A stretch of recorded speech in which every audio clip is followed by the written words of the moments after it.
Assalamualaikum warahmatullahi wabarakatuh. Kami dari tim 3 akan mempresentasikan tes metode dari laporan magang kakak tingkat. Kami dari tim 3 kelas 2E Rata-rata Teknologi Kimia Industri.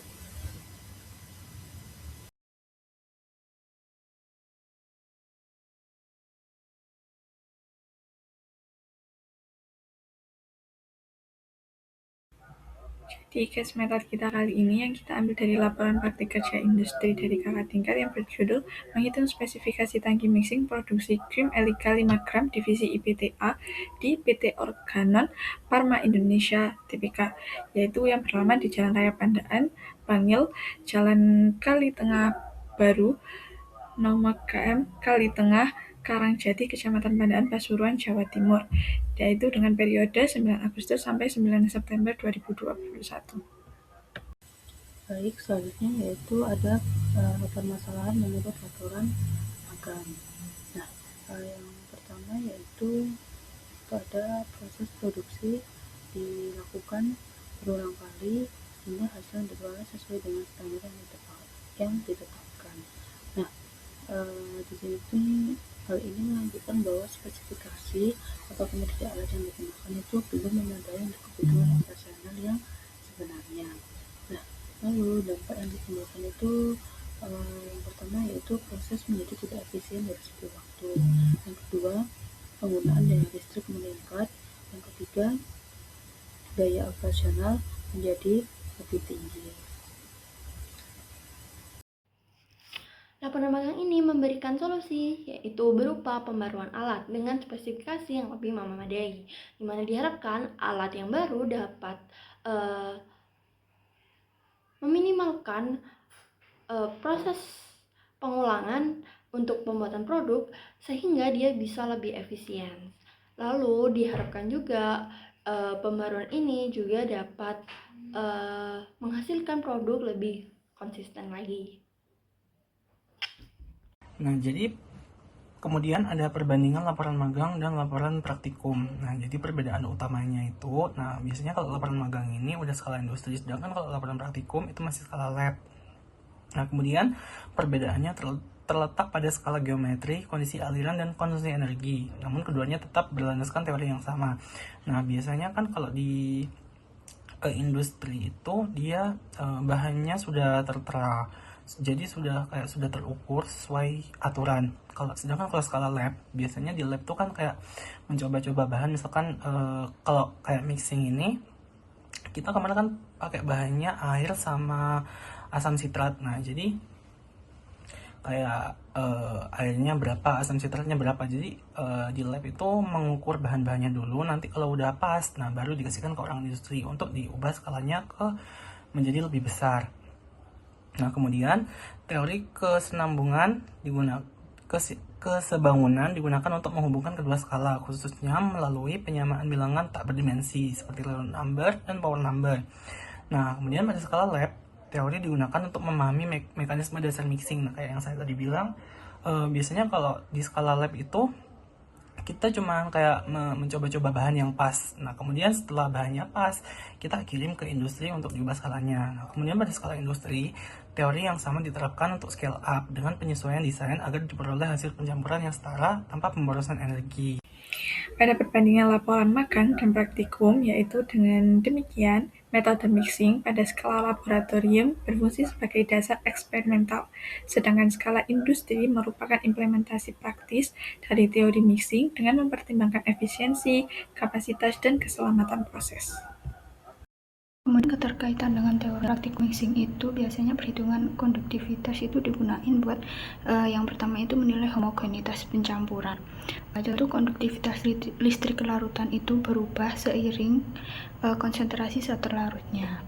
Contohnya saat mixing berlangsung itu jika larutan belum tercampur merata itu nilai konduktivitasnya di beberapa titik itu berbeda-beda biasanya. Kemudian jika larutan sudah homogen, nilai konduktivitas itu biasanya akan stabil dan seragam.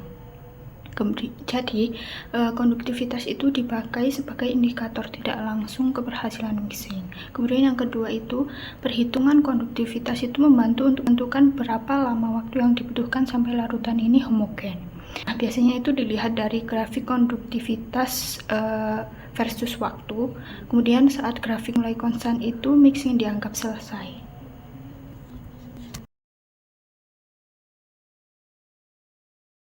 Di praktikum, kita itu dituntut untuk yang pertama yaitu membuktikan teori perpindahan massa, dan yang kedua yaitu mengaitkannya pada kecepatan pengadukan, waktu mixing, dan homogenitas. Nah, konduktivitas ini itu juga membantu mendukung analisis ilmiah, bukan hanya sekedar observasi visual saja. Selanjutnya yaitu keterkaitan teori. Di laporan magang industri itu tidak ada perhitungan konduktivitas. Hal ini itu wajar dan justru menunjukkan perbedaan tujuan dari praktikum dengan industri. Lalu industri itu lebih fokus ke hasil akhir. Nah, di industri itu biasanya yang dilihat itu spesifikasi produk tercapai atau tidak, lalu ada kualitas produk, misalnya ada konsentrasi, pH, viskositas, ataupun kadar bahan aktif. Nah, jika produk sudah memenuhi spesifikasi, lalu proses itu sudah terstandarisasi SOP. Nah, kemudian mixing sudah berbasis desain dan pengalaman. Nah, jadi di industri itu, mixer atau alat yang digunakan untuk mencampur itu sudah dirancang kayak jenis impeller, seperti RPM, volume. Nah, jadi misalkan kita ingin mencampur bahan A dan B. Nah, itu cocoknya ke jenis impeller yang seperti apa, RPM-nya berapa, volumenya berapa. Nah, gitu. Jadi sudah ditentukan. Nah, kemudian waktu mixing sudah ditentukan dari target sebelumnya. Nah, misalkan ada percobaan sebelumnya, kita ambil yang paling bagus, itu yang mana, itu yang kita pakai. Nah, kemudian scale up. Nah, seperti yang tadi saya bilang, scale up ini ambil dari orang-orang lab. Misalkan bahannya 1:2, kemudian di scale up ke skala industri. Kemudian yang terakhir ada pengalaman operasional. Evaluasi dari kami mengenai laporan magang yang pertama yaitu tidak adanya perbandingan antara daya aktual dengan daya teoritis. Yang dimana memang di laporan magang itu tidak tercantum daya aktualnya, meskipun memang benar sudah terdapat perhitungan untuk daya teoritisnya. Sehingga dari kami, karena tidak ada daya aktualnya dan tidak ada perbandingan antara daya aktual dan daya teoritis, buat kami kurang mengetahui seberapa efisienkah proses yang terjadi pada proyek tersebut. Selanjutnya yaitu permasalahan yang diangkat yaitu mengenai alat yang kurang efisien karena terjadinya pengulangan proses. Nah, di sini di laporan magang ini kurang dijelaskan mengenai maksud dari pengulangan proses ini.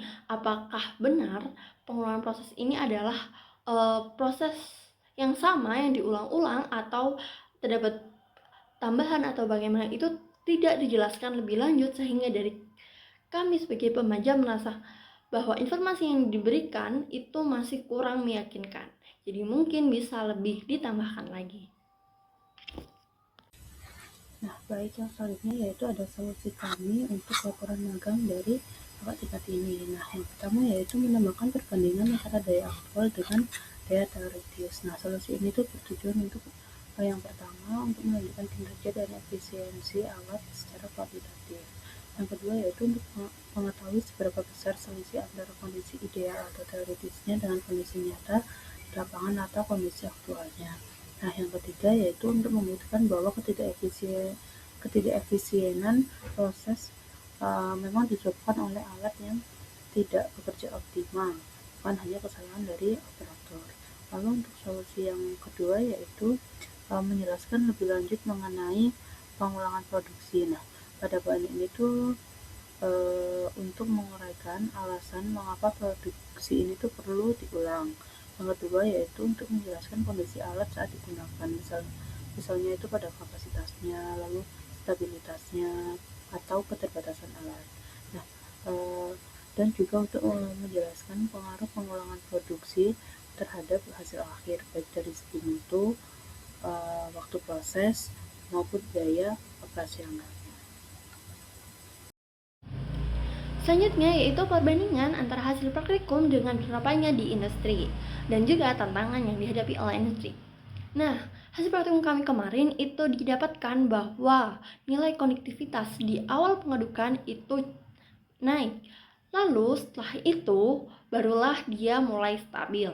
Nah, sesuai teori bahwa dalam konektivitas yang stabil ini berarti bahwa pengadukan sudah berada di kondisi homogen. Selanjutnya yaitu mengenai perhitungan bilangan Reynolds yang kami dapatkan yaitu berada di order 10 pangkat 4 yang berarti bahwa aliran yang terjadi yaitu aliran turbulen, di mana aliran turbulen ini itu merupakan aliran umum yang digunakan dalam proses mixing karena dia dapat meningkatkan kecepatan dan efektivitas dalam pencampuran. Kemudian persamaan antara praktikum dan industri itu terletak pada penggunaan prinsip dasar pencampurannya. Nah, seperti pemanfaatan aliran turbulen dan perhitungan bilangan Reynolds serta bilangan Power sebagai dasar estimasi kebutuhan dayanya. Namun, perbedaan utama itu terdapat pada skala dan kompleksitas proses. Praktikum itu biasanya dilakukan pada skala laboratorium dengan kondisinya itu biasanya relatif sederhana. Nah, sedangkan industri itu beroperasi pada skala besar dengan fluida multikomponen, viskositas tinggi, dan tuntutan kualitas produk yang lebih ketat.